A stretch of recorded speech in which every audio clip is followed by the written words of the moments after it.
Abra sua Bíblia comigo em Mateus capítulo 5, versículo 1. Sei que tem várias pessoas hoje assistindo o culto também, pessoas de longe, distante. Que o nosso Deus estenda as suas mãos sobre todos que estão acompanhando o culto, em nome de Jesus. Mateus capítulo 5.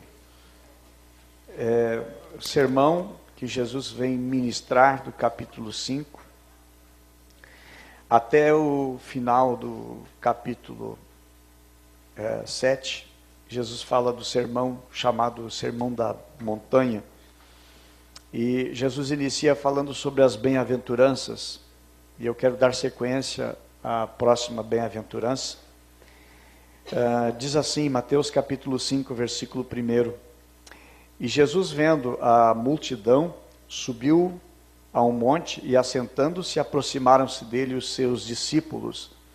E abrindo a sua boca, os ensinava, dizendo: Bem-aventurados, ou felizes, como diz em outra tradução, bem-aventurados pobres de espírito, porque deles é o reino dos céus. Bem-aventurados os que choram, porque eles serão consolados.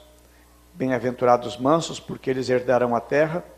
Bem-aventurados que têm fome e sede de justiça, porque eles serão fartos. Bem-aventurados misericordiosos, porque eles alcançarão misericórdia. Bem-aventurados os limpos de coração, porque verão a Deus. Bem-aventurados pacificadores, porque serão chamados filhos de Deus. Bem-aventurados os que sofrem perseguição por causa da justiça, porque deles é o reino dos céus. Bem-aventurado sois vós quando vos injuriarem e vos perseguirem, mentindo, disserem todo o mal contra vós por minha causa. Bem, até aqui pode sentar, meus amados. O Sermão da Montanha é o maior sermão em toda a história que houve sobre a face da terra. Bem-aventurado quer dizer felizes. Felizes são. E aí Jesus vai dizer exatamente qual é o significado realmente de ser feliz. Esse significado de ser feliz, ele vai na contramão do que o mundo diz o que é ser feliz. Por exemplo, a mensagem desta noite é bem-aventurados que choram. Vai na contramão do mundo. Porque no mundo não é assim, feliz é quem chora. Feliz é quem ri. Feliz é quem está tudo bem. Feliz é quem, na sua vida, o caminhar da sua vida, na jornada da sua vida, está tudo bem. Mas o próprio Senhor Jesus, que é Deus e é construtor do homem, ele vai dizer que feliz é quem chora. E aí, como é que a gente vai entender e compreender isso? Feliz é quem chora. Parece que é uma contrariedade daquilo que a gente vive e daquilo que a gente quer viver. Aliás, nós nascemos para ser felizes. Amém? Nós queremos ser felizes. Não tem ninguém aqui que a gente possa perguntar, existe alguém no nosso meio que quer ser infeliz? Ninguém. Se alguém disser, eu amém, é porque não entendeu a mensagem. Mas nós ansiamos por ser feliz. Tudo a gente faz com o propósito de ser feliz. Quem casa, casa porque quer ser feliz. Aí casa, encontra algumas lutas no casamento, diz, chega um e diz, olha, por que eu me casei? Mas o sentido é ser feliz. Por que alguém estuda? Estudo porque eu amo estudar. Não, é um trabalho. Tanto que, qual é a tua profissão? Estudante. Dá trabalho. Então a gente estuda porque quer ser feliz, quer ter uma profissão, quer ir bem. Tudo a gente faz com esse propósito. E Deus colocou e Deus plantou essa semente no nosso coração com o desejo de ser feliz. E aí Jesus vai dizer então 8 coisas aqui, 8 situações, ele vai dizer assim, felizes são, e são as bem-aventuranças. E Jesus começa dizendo, bem-aventurado ou felizes os pobres de espírito. Nós já falamos há 2 domingos atrás sobre esse tema. E aí nós falamos, meus amados, e entendemos que a humildade de espírito é a base de todas as demais bem-aventuranças. Não existiria as demais bem-aventuranças sem a base solidificada, que é ser humilde de espírito. E a segunda que Jesus vai falar é bem-aventurados que choram. As bem-aventuranças, irmãos, vai dizer que felizes são os infelizes. Quando dizem bem-aventurados que choram. Então, Jesus ele vai estar trazendo isso para nós, irmãos, são 8 bem-aventuranças, ok? E Jesus vai falar, iniciar o seu ministério de uma maneira tão linda, ele vai começar falando sobre felicidade, é isso que Jesus começa o seu ministério. A pregação de Jesus, ela inicia no seu ministério sobre as bem-aventuranças, como ser feliz. E ele inicia o seu ministério assim, ensinando como é e como é que se faz para ser feliz. E o mundo procura, o mundo quer realmente ser feliz, ok? E Salomão, quando ele escreve Eclesiastes, no capítulo 2, ele vai dizer as suas experiências. E ele vai falar ali, Salomão vai falar que ele procurou, no capítulo 2 de Eclesiastes, ele procurou a sua felicidade no fundo de uma garrafa, e não encontrou lá, no fundo da garrafa, a sua felicidade. Depois ele vai dizer ainda, do capítulo 2, que ele procurou no dinheiro, na riqueza também não conseguiu. Ele vai dizer que procurou também, no capítulo 2, procurou no sexo, procurou no casamento entre mulheres, ele não encontrou. E ele também vai narrar ali que na fama, no sucesso, e ele vai dizer que isso aí ele também não encontrou.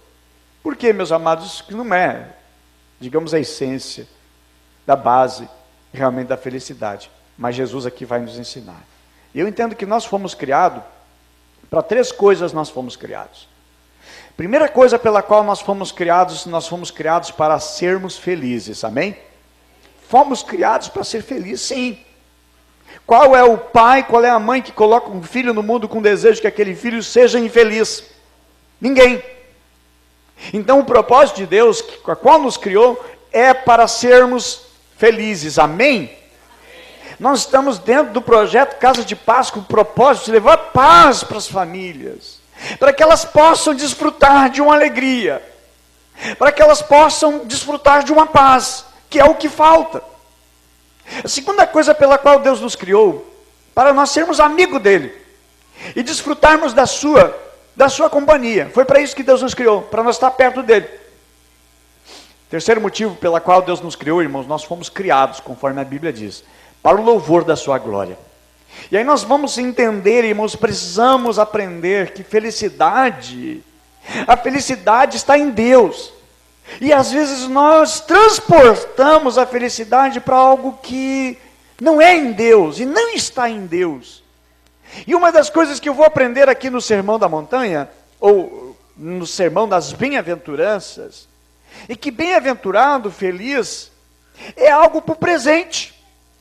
Não é algo para o futuro, para ser colocado, quem sabe daqui a 3 anos, daqui a 4 anos, quando eu vou terminar a minha faculdade, começar os meus estudos, ou quando eu trocar de emprego, quando eu começar a minha empresa pela qual estou sonhando, e articulando e começar o meu projeto de vida. Não, Jesus diz o seguinte, felizes são, não é felizes serão, não existe bem-aventurados serão, mas sim bem-aventurados são, é presente, é hoje, é agora, é já. Não é algo futurístico, escatológico, mas é algo vivencial e presencial, e é para esse momento agora, é para o hoje. Aí você pergunta, mas e por que eu então não sou feliz? Meus amados, é na palavra de Deus que nós vamos encontrar como é que vai funcionar as coisas e como elas devem funcionar. Então Jesus vai dizer, bem-aventurados são, é presente e não é futuro. Jesus não disse, bem-aventurados serão. E às vezes as pessoas têm ideia de que ser um cristão é alguém com a cara franzina, um olhar triste, entristecido. A visão que se tem de ser um cristão é de possuir uma vida triste, sem alegria, sem nada, ou seja, uma vida chata. Mas bem pelo contrário. O que nos faz sair num dia chuvoso, um dia de frio, e virmos à casa do Senhor adorar a Ele, é porque Ele tem algo a nos dar, amém? Ele tem algo que nós precisamos, e algo que nos atrai nele, algo que nos puxa para Ele, e algo que somente nele é que nós nos completamos. Meus amados, e aí Jesus vai dizer agora, algo que é muito importante, é outra das lições que eu aprendo aqui no Sermão das Bem-aventuranças. Ele diz, né, e vai ensinar que feliz ou bem-aventurado não está em cima do ter, não está em cima do possuir, mas sim no ser. A segunda bem-aventurança é bem-aventurado ou feliz aqueles que choram, né? Mas aí eu pergunto aqui, qual é o choro pela qual Jesus está falando? Porque tem vários tipos de choro. Você já não ouviu falar? Já não teve choro de felicidade? Olha, eu chorei de alegria. Aí eu chorei de emoção. Que alegria! Quando a gente se torna pai e mãe, o choro de uma alegria. Por aquela alegria. O choro de uma alegria de uma conquista tão sonhada. O choro por um emprego, a vaga do emprego tão sonhada. A gente sai chorando de alegria por aquela conquista. Há também o choro, o mais comum, é o choro pela tristeza. Estou triste. É porque está triste? Eu não sei porque que eu estou triste. Eu estou chorando porque eu estou triste. Mas o que está te fazendo triste? Às vezes as pessoas não entendem. Por que elas estão tristes? A ciência vai dizer que isso é uma depressão. A pessoa está numa depressão tão profunda, ela está triste, ela está chorando. E ela não sabe por que está triste. Pode ser uma tristeza também, o choro, pelo abandono. Eu fui abandonado por pai, por mãe. Fui abandonado pelo esposo, com os filhos. Fui abandonado pela esposa. Um abandono faz uma pessoa chorar. E aí Jesus está dizendo o seguinte, bem-aventurados que choram. Só que Jesus não está falando desses abandonos apenas, desses choros. Há um choro de saudade. Há também o choro, que nós podemos dizer, é o choro de raiva. Olha, eu chorei de raiva. Uma manifestação de choro. Mas que choro Jesus está dizendo, bem-aventurados que choram? Existem vários tipos de choro. Meus amados, a Bíblia menciona que Pedro chorou amargamente. A Bíblia menciona que Davi, o rei Davi, ele chora, né, a dor do seu pecado. Os gigantes na Bíblia mencionados, os grandes homens, né, não em estatura física, mas que foram poderosos em Deus, também choraram, os gigantes também choram. E ao nascer, né, nós choramos, o normal da criança é quando nasce, tem que chorar. É uma maneira de manifestar que tem vida, que a gente vive, que temos, né, a criança ali, uma das manifestações dela é essa aí, né, e se não chora, dá uma palmadinha, não sei se aquela palmadinha, né, tem um propósito de realmente fazer a criança chorar, obviamente não tem um propósito, né, mas o choro, irmãos, é algo natural. Nós choramos. Quem nunca chorou na vida?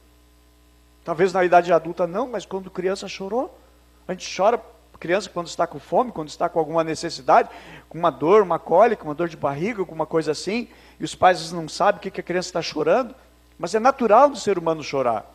E aí Jesus está dizendo para adultos, bem-aventurados que choram. E aí nós somos às vezes reprimidos pelos pais, quando já somos adolescentes, já olha, não chora. Como assim não chora? Não, você não tem idade para chorar. Irmãos, a gente tem idade para chorar a vida inteira. O salmista, ele usa uma hipérbole, que é uma comparação de uma forma exacerbada, e ele diz que chorou como rios de lágrimas, alguma coisa assim, né? Ele forma a sua maneira, a sua expressão, dizendo que ele chorou copiosamente. Então, irmãos, todos nós choramos. O próprio Senhor Jesus chorou. A Bíblia diz em João, capítulo 11, verso 35, fácil de decorar, Jesus chorou. A Bíblia também diz, irmãos, que Jesus com pungido, ali o texto traduz no original, que é um choro também. A Bíblia vai falar também no livro de Jeremias, que Jeremias chora, ele lamenta, pelo afastamento do seu povo de Deus. Paulo, ele vai escrever ao seu discípulo Timóteo, uma expressão que eu acho tão lindo, ele diz assim, eu lembro-me das tuas lágrimas. Timóteo chorava. O discípulo de Paulo, Timóteo, a qual nós temos 2 livros no Novo Testamento, diz assim, eu lembro-me das tuas lágrimas. Timóteo chorava. Talvez na oração pelos irmãos, pela igreja, Timóteo chorava. Timóteo, ele agonizava, e ele, diante de Deus, a sua oração, era uma oração de lágrimas. Ana, quando chorava pelo seu filho, pela humilhação que passava, ela chorava. Todos nós choramos, meus amados. E as mais intensas e mais lindas respostas de oração elas foram frutos de lágrimas, elas foram frutos de derramar de lágrimas. A Bíblia vai falar também de uma mulher que ela chora aos pés do Senhor Jesus, Maria Madalena, chora aos pés do Senhor Jesus. Mas algumas lições que nós podemos e devemos aprender aqui, meus amados, quando Jesus diz no versículo 4, bem-aventurados que choram, porque eles serão consolados. E o tipo de choro que Jesus ensina é um tipo de choro diferente. Okay? Então, mas que tipo de choro que a Bíblia se refere, a que tipo de choro o Senhor Jesus está se referindo, Jesus está ensinando. Okay? Então, primeiro, não é um choro qualquer, não é qualquer choro. Há muitos que choram e vão morrer chorando e não vão encontrar nunca um alento. Não é esse choro que Jesus está falando. O choro que a Bíblia vai mostrar, irmãos, é um choro pela nossa miséria. É um choro pelo nosso pecado. É um choro porque nós ofendemos a Deus. Nós ofendemos a Deus. Os nossos atos, as nossas atitudes, elas ofendem a Deus. Elas criam em Deus, conforme diz a palavra, uma separação por causa dos nossos pecados. E é exatamente isso, meus amados, que o apóstolo Paulo ele vai traduzir, aliás, o apóstolo Paulo no apóstolo Tiago, ele vai traduzir, ele vai dizer que no capítulo 4, verso 9, ele vai dizer ali, senti as vossas misérias, mais ainda, ele diz, chorai, lamentai, e ele diz, torne o riso de vocês em pranto, e a vossa alegria em tristeza. Como assim? Deus está dizendo, sim, eu devo exatamente fazer isso. O contexto, meus amados, o contexto vai dizer lá no versículo 8, diz assim, chegai-vos a Deus, chegai-vos para Deus, e Ele chegará a vocês, e logo depois o contexto afirmando isto, vai dizer o seguinte, limpai as mãos, pecadores, limpai as mãos, pecadores, e vocês de espírito vacilante, purificai os corações. Tiago, no capítulo 5, versículo 1, também vai dizer, ei agora, vós ricos, chorai, pranteai, por causa da desgraça que sobrevirão. Meus amados, e aqui eu vou encontrar o primeiro sinal de uma conversão, o choro. O primeiro sinal do nascimento de um bebê é o choro, é a criança chorar. O primeiro sinal do novo nascimento, que o Senhor Jesus fala no Evangelho de João capítulo 3, é o choro do novo nascido.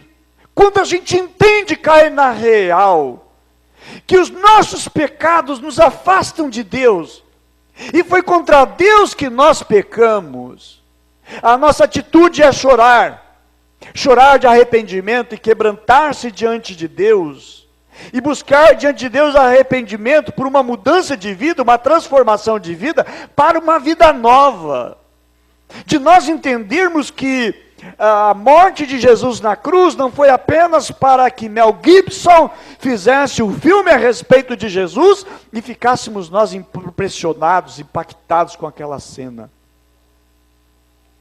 Mas ele morreu na cruz por amor a nós, por causa dos nossos pecados, por causa das nossas transgressões.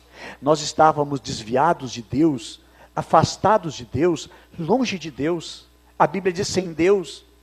Nesse mundo, nós vivíamos sob o império das trevas, e a Bíblia fala muito, a Bíblia fala a respeito do reino das trevas e o reino da luz, que Jesus nos transportou do reino das trevas para o reino do seu Filho amado, para o reino da luz. A Bíblia diz que nós temos que deixar as obras infrutuosas das trevas, e devemos nos dirigir a Cristo Jesus. E aí Jesus vai falar, irmãos, bem-aventurados que choram. E ele vai falar, bem-aventurados que choram, porque serão consolados. Felizes são, então, aqueles que não estão felizes. Você não está feliz? Aí Jesus tem uma proposta, de que você possa ser, que você passe a ser, que você tenha, porque foi para isso que ele veio. Jesus disse, eu vim para o mundo, eu não vim para condenar.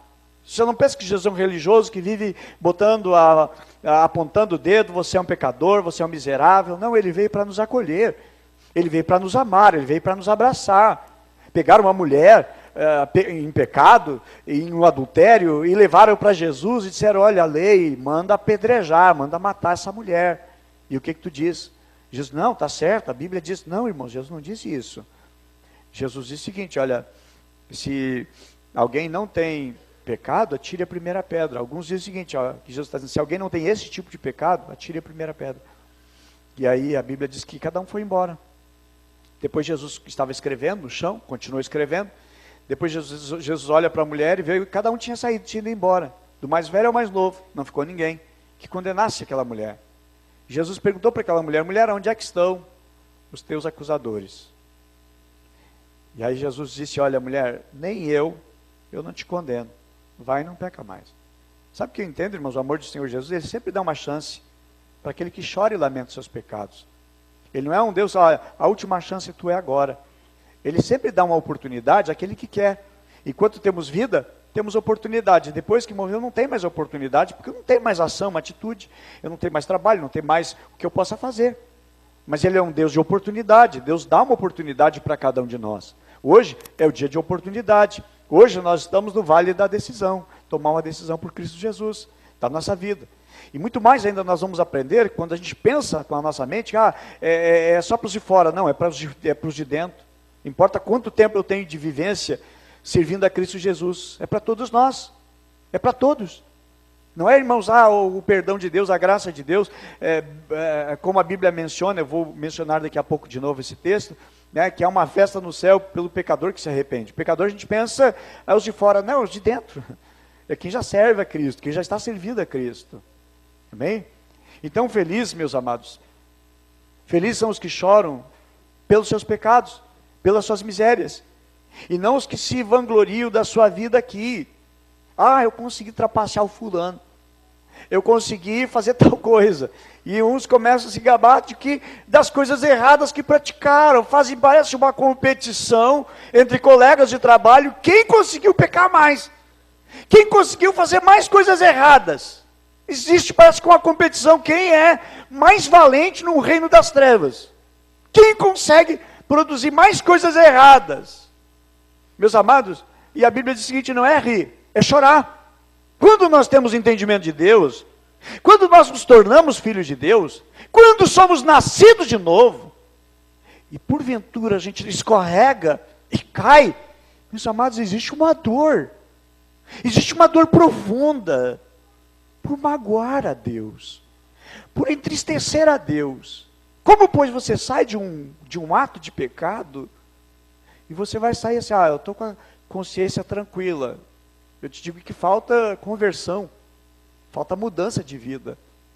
Mas se porventura você teve um descuido na sua vida, na sua caminhada, você tropeçou, você pecou, e aquilo ali te agonia o dia inteiro, e você fica agoniado por aquilo que você cometeu contra Deus. Eu digo assim, louvado seja o Senhor que você é nascido de Deus. Você tem o Espírito Santo, você tem Deus, você tem Jesus, por isso que dói.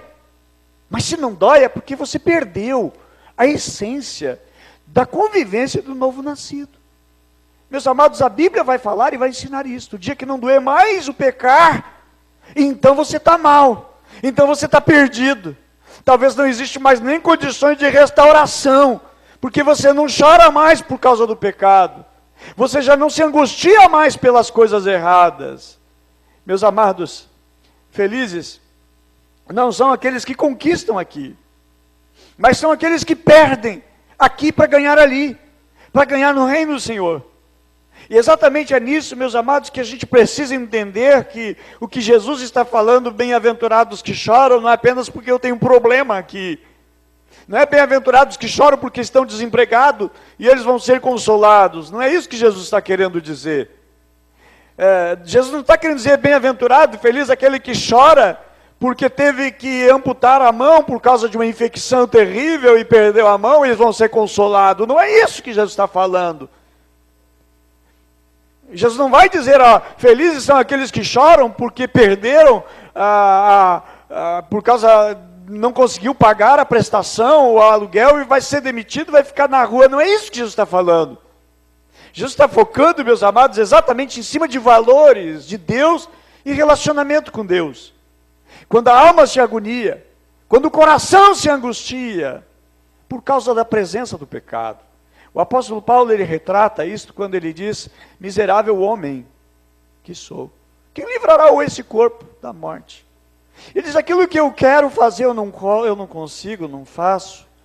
E aquilo que eu não quero fazer, isso eu faço. E depois ele vai dizer: eu sou um homem miserável. É alguém que lamenta pelo seu pecado. É alguém que não quer viver longe de Deus, mas luta, que batalha, e que sofre com isso e chora por causa disso. Meus amados, li certa vez a história de um servo de Deus, um pastor, que ele pecou. E após o seu pecado, ele passou a noite em claro, em choro, em lágrimas. E ele passou aquela noite agonizando em oração, dizendo: Deus, me perdoa, Deus, por que eu fiz isto? E ele passou aquela noite chorando. No dia seguinte ele estava desfigurado, ele estava muito abatido, quase morrendo pelo desespero do seu pecado. Passou a noite chorando. E a Bíblia diz o seguinte: bem-aventurado aqueles que choram. Qual é a razão pela qual eu choro? Você já chorou por alguma coisa? Pelo que você chorou? E a Bíblia vai ensinar-nos, a palavra de Deus vai nos ensinar, o que é esse ser feliz pelo chorar. Que tipo de choro é esse? Que tipo de lamento é esse? E eu vou entender, e nós vamos entender pelas Escrituras, que no reino de Deus, irmãos, tudo é invertido. Existe uma inversão de valores entre o reino de Deus e o reino deste mundo. Ok? Aqueles que riem agora pelos prazeres dos seus pecados, chorarão amanhã no inferno. Agonizarão no inferno porque têm o prazer nos seus pecados. Então é diferente. Aí Jesus vai contar a história a respeito de um homem rico e de um mendigo que estava na porta desse rico, chamado Lázaro, o mendigo. A Bíblia vai mencionar em Evangelho de Lucas, capítulo 16, e vai falar que o rico ele morreu e ele foi levado então para o lugar de tormento. E a Bíblia diz que esse lugar de tormento, então, inferno, ele agonizava e lá ele clamava, ele chorava. Só que é tarde demais esse choro lá. O texto diz assim em Lucas 16, 19: ora, havia um homem rico que se vestia de púrpura, de linho finíssimo, e todos os dias se regalava esplendidamente. Ao portão de fora, deitado um mendigo chamado Lázaro, todo coberto de úlceras, ao qual desejava alimentar-se com as migalhas que caíam na mesa do rico. E os próprios cães vinham lamber-lhes as úlceras. Veio a morrer o mendigo, e foi levado pelos anjos para o seio de Abraão. Morreu também o rico e foi sepultado. No Hades, ergueu os olhos estando em tormento, e viu de longe a Abraão e a Lázaro no seu seio. E clamando disse: Pai, Abraão, tem misericórdia de mim, e envia-me a Lázaro, para que molhe na água a ponta do seu dedo e me refresque a língua, porque eu estou atormentado nesta chama. Disse, porém, Abraão: Filho, lembra-te que na tua vida recebeste os bens, e Lázaro de igual modo os males. Agora, porém, ele aqui é consolado, e tu é atormentado.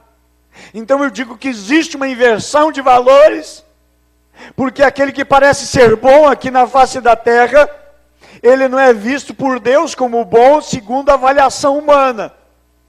Aquele que era desprezado pelos homens, pela sociedade, foi esse que foi considerado por Deus.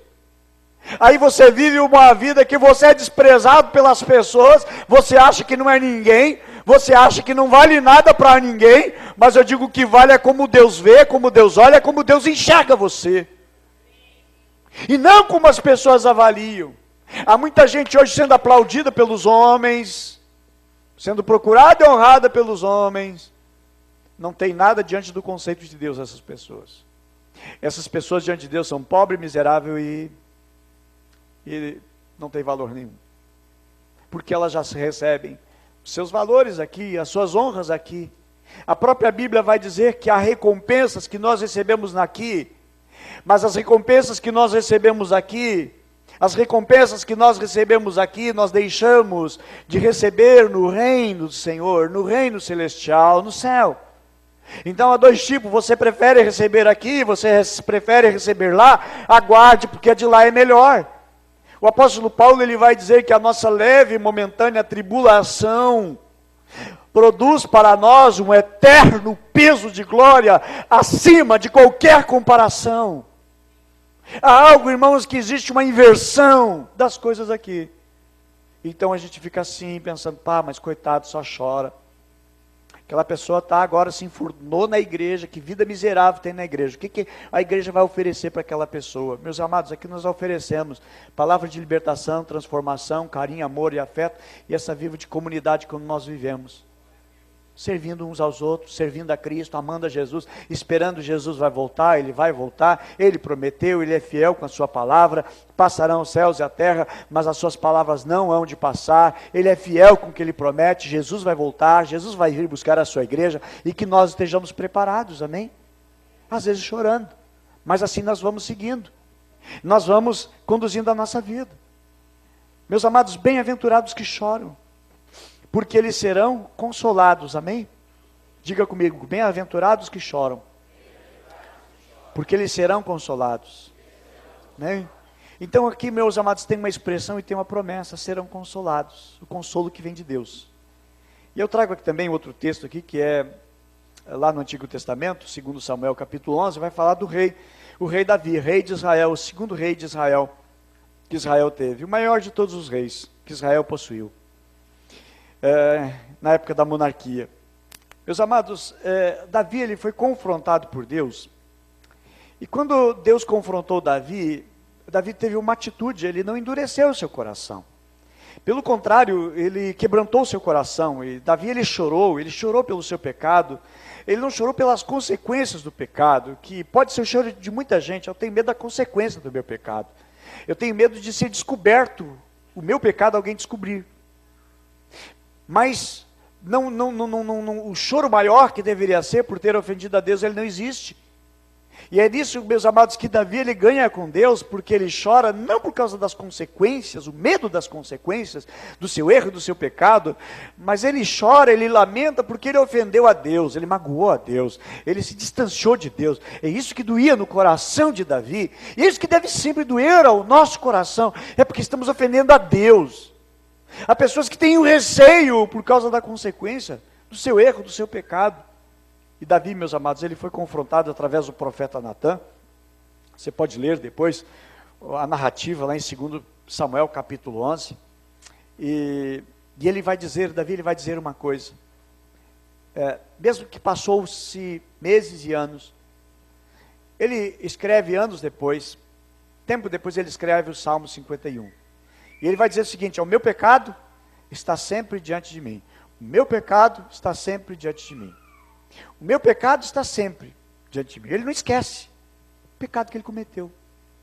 Há pecados, muitos pecados, diferentes tipos de pecado, mas todos eles são transgressão contra Deus, mas alguns que marcam a vida do ser humano, que foi, parece que o ápice do fundo do poço de pecar.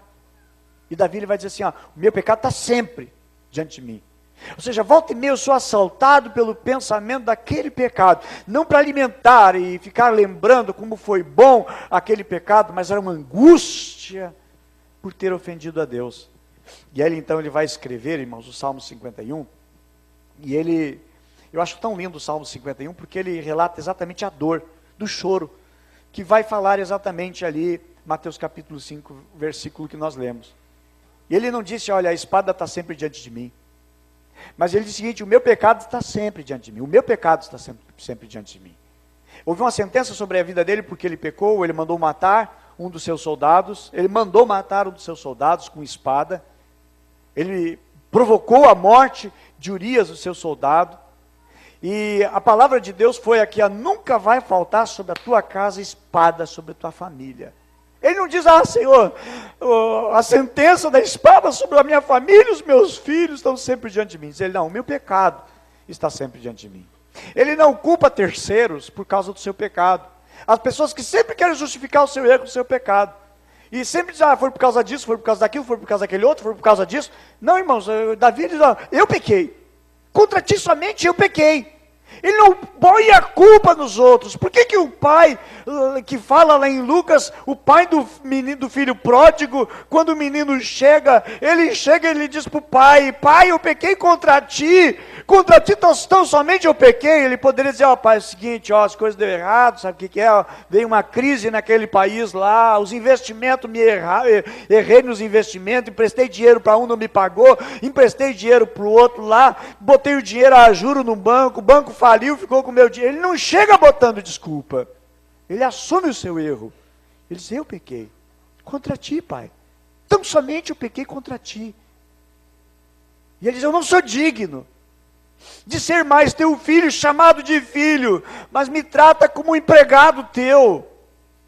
Ele chega humilde diante de Deus, chorando diante do seu pai, e o seu pai manda fazer uma festa.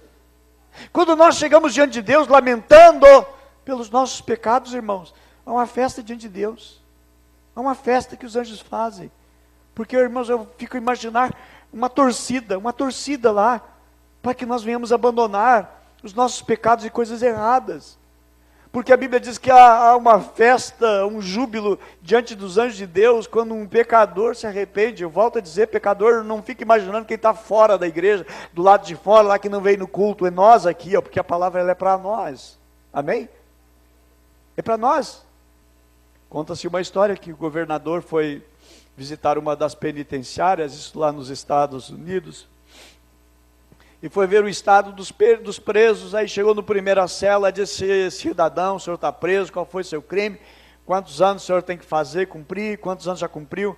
Diz ele, olha, o governador, é o seguinte, eu estou aqui injustamente, me acusaram disso, mas eu não sou digno de estar aqui, eu não era para mim estar aqui. Tá bom, foi na segunda cela, e aí como é que é? Qual é a sua situação? Me conta a tua história.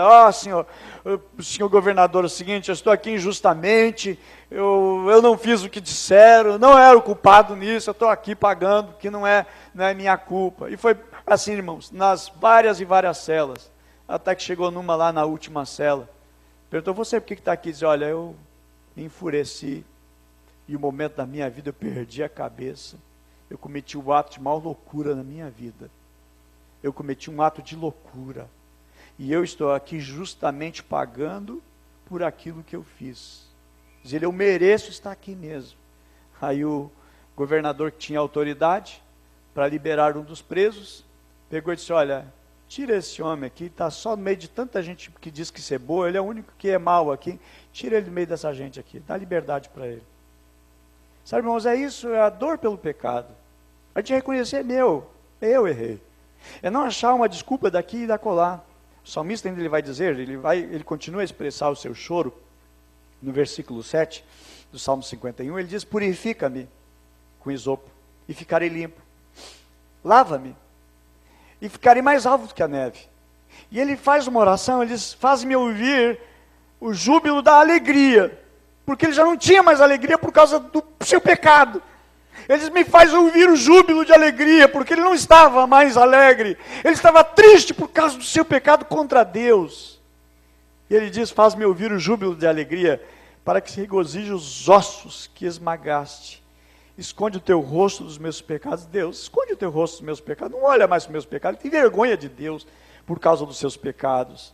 E eles apagam todas as minhas iniquidades. Deus já tinha apagado, mas ele pede de novo, Deus, perdoa, apaga as minhas iniquidades. Depois do versículo 10, ele continua fazendo a sua oração. Eles criam em mim, ó Deus, um coração puro. E renova em mim um espírito estável, inabalável. E ele faz a sua oração, continua, ele diz, irmãos, não me lance fora da tua presença. E não retira de mim o teu Santo Espírito. É esta oração, irmãos, que ele é um choro diante de Deus. E sabe o que acontece hoje? O mundo vai nos oferecer um entretenimento. Aí você vai procurar a paz e só vai encontrar paz, uma paz vazia se você for procurar nos entretenimentos da vida. Você vai encontrar uma paz que ela não preenche, ela é uma paz seca, ela é um placebo de paz, porque não é paz verdadeira. A paz verdadeira vem, meus amados, de termos paz com Deus, amém? Quando temos paz com Deus, nós temos paz de verdade. Quando nós entendemos essa verdade que Jesus está dizendo, bem-aventurados que choram, eles serão consolados. Meus amados, é uma paz que Deus deseja, que esteja no nosso coração. O pranto é algo que o mundo procura evitar, eu não quero isso, mas procura até com todas as suas forças. O que o mundo diz, a filosofia do mundo é: esqueça os teus problemas, vai ser feliz. Mas a Bíblia diz, irmãos, que nós devemos nos lamentar diante de Deus, perante o Senhor. Nós temos aí uma vasta indústria de entretenimento que vai propor para você não chorar. Mas aí você vai para a palavra de Deus, ela vai confrontar você a uma vida de andar com Deus, que é uma vida em vitória. Meus amados, o que Deus tem para nós é bem melhor. Amém? O que Deus tem preparado para nós é muito superior a qualquer coisa que ofereça nos entretenimento aqui. A Bíblia vai falar também, meus amados, que a respeito do choro, o choro dos discípulos de Jesus, de um discípulo de Jesus que é Pedro. O que aconteceu com Pedro? Jesus disse para Pedro: Pedro, tu vais me negar? Ele disse: não, Senhor, eu não vou te negar de maneira nenhuma. E aí Jesus: Pedro, tu vais me negar. Antes que o galo cante, 3 vezes tu me negarás. E Jesus, ele é preso, ele vai para a sentença, vai para o julgamento. E aí Pedro, meus amados, perguntam para Pedro: tu és um deles? Não, não sou. Outra vez alguém pergunta: Pedro, tu és um deles? Não, eu não sou. Diz: olha, tua maneira de falar te condena, tu és um deles. E aí a Bíblia diz que naquele momento o galo canta. E Pedro ouve o galo cantar e na hora ele sintoniza com a voz de Jesus que disse: olha, tu vais me negar. Porque Jesus conhece, irmãos. Jesus conhece o teu passado, conhece o teu presente, ele conhece o teu amanhã. Ele sabe quais são as intenções do nosso coração e o que a gente vai dizer e o que a gente vai falar. Mas a Bíblia diz, meus amados, que o seu amor para conosco é grande, ele quer nos proteger. E aí Pedro, ele chora. A Bíblia diz, irmãos, Pedro chorou. Eu gostaria que nós guardássemos muito bem essa palavra, dizer: Pedro chorou. Que tipo de choro foi esse que Pedro fez? Esse choro, irmãos, é o choro dos mais lindos que nós podemos oferecer a Deus. É o choro assim: ó, eu errei contigo. Foi exatamente a expressão, aquele choro, ele fala, ele diz alguma coisa, ele está expressando alguma coisa. Ele está dizendo aquele choro: olha, eu errei contigo, Jesus. Eu falhei contigo. Pois tu conhece o meu coração. E Pedro chorou amargamente, diz o texto. O seu choro, irmãos, foi por ter negado a Jesus. E Pedro, meus amados, ele se torna era a pessoa mais chegada de Jesus. E Pedro, ele chora amargamente. E eu quero trazer isso, irmãos, a aplicação de que quem chora amargamente pelo seu erro, por ter falhado com Jesus, é aquele a qual o Senhor Jesus pega lá no fundo, onde se sente no lixo, e levanta. Foi isso que Jesus faz após a ressurreição. E vai à praia, encontra Pedro pescando, e Jesus faz ali o milagre da pesca maravilhosa, a qual pegam grandes, enormes peixes, e Pedro reconhece que é Jesus que deu aquela palavra, e aí Jesus caminha com Pedro na praia, depois de ter feito pão e peixes na brasa. Jesus pergunta para Pedro: Pedro, tu me ama? E Pedro diz assim: eu te amo. Jesus pergunta para Pedro pela segunda vez: Pedro, tu me amas? Sim, eu te amo. E pela terceira vez, Jesus pergunta para Pedro: Pedro, tu me amas? E Pedro diz: Senhor, tu sabes que eu te amo. E Pedro chora. Pedro chora. Pedro chora, irmão. Jesus tinha feito fogo. À beira de uma fogueira ele chora. À beira de uma fogueira ele disse 3 vezes para Jesus: eu não conheço, eu não conheço, eu não conheço.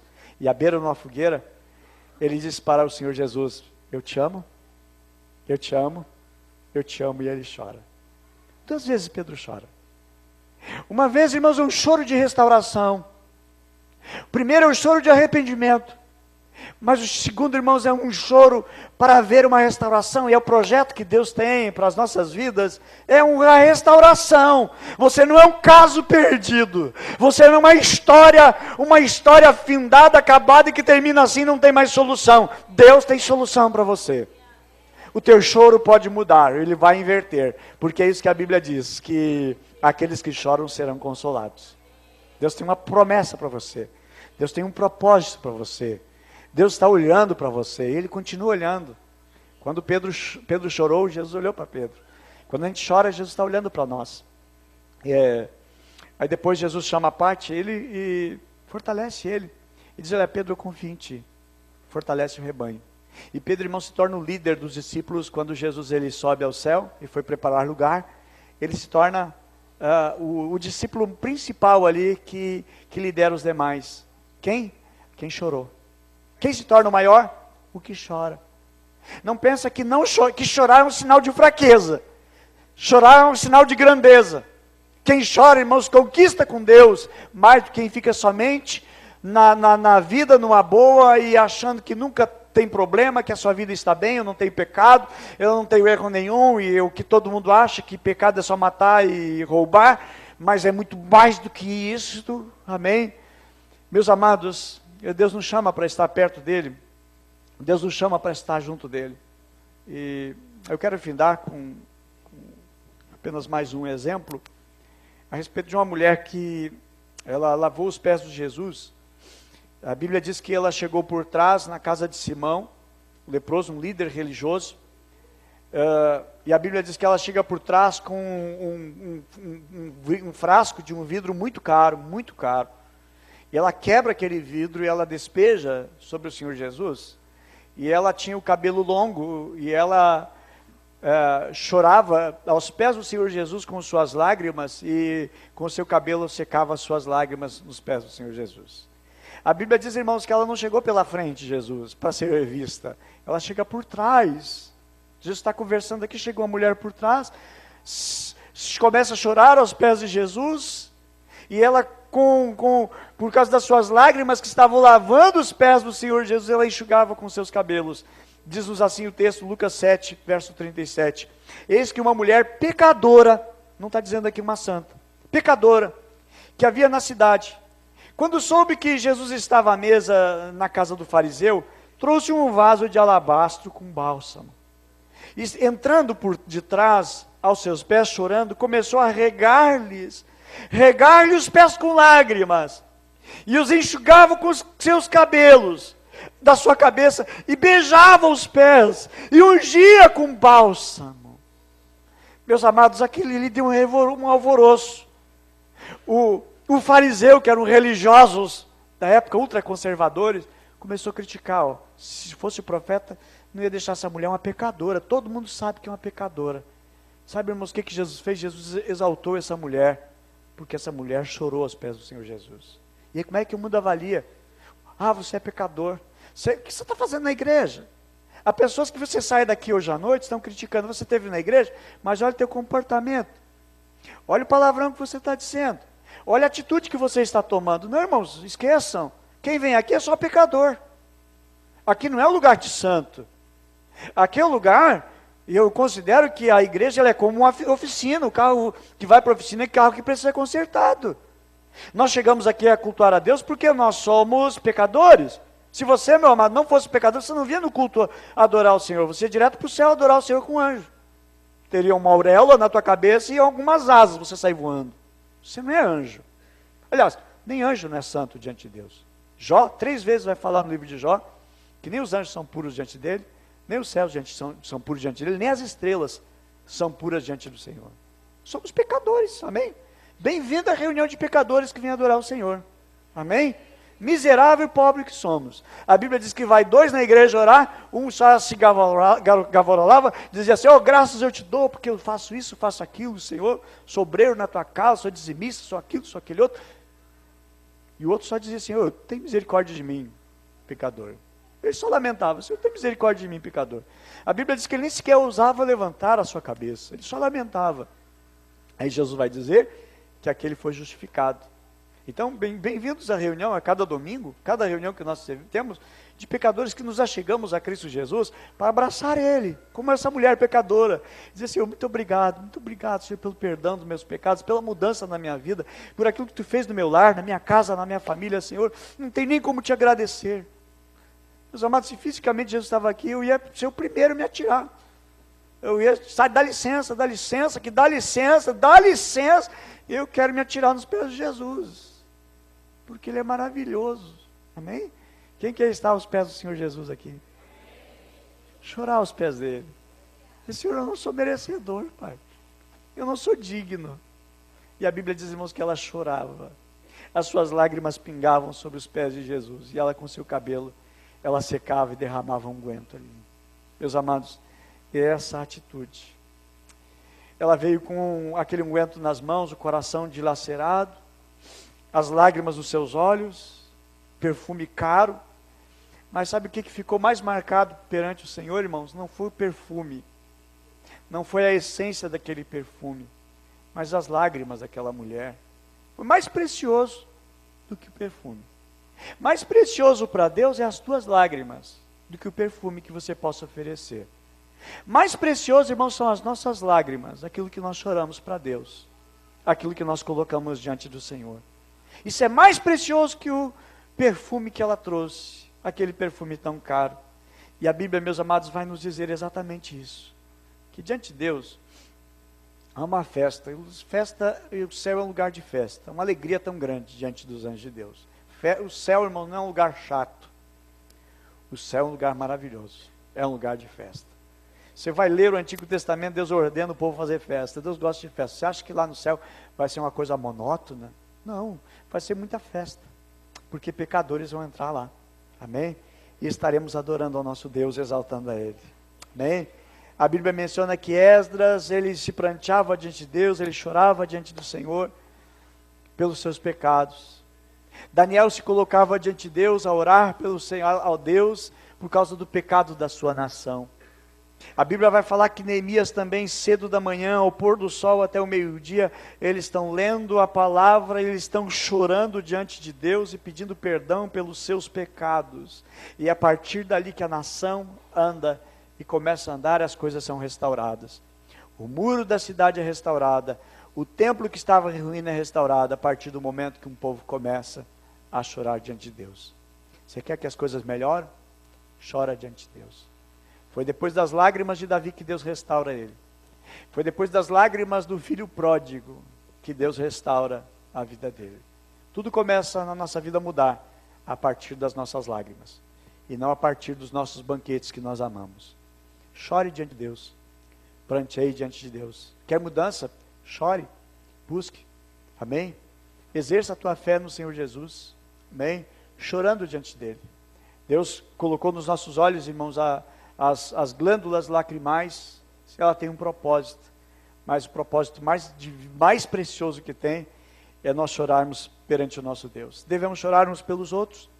Nós estamos no projeto Casa de Paz, estamos também, irmãos, chorando para que Deus mude, para que Deus transforme e faça uma grande transformação em cada lar, em cada casa. E aonde nós estamos indo, o Senhor está indo conosco, amém? Ele prometeu na sua palavra: eu vou estar com vocês. Vão e eu vou estar com vocês. Eis que estou convosco todos os dias.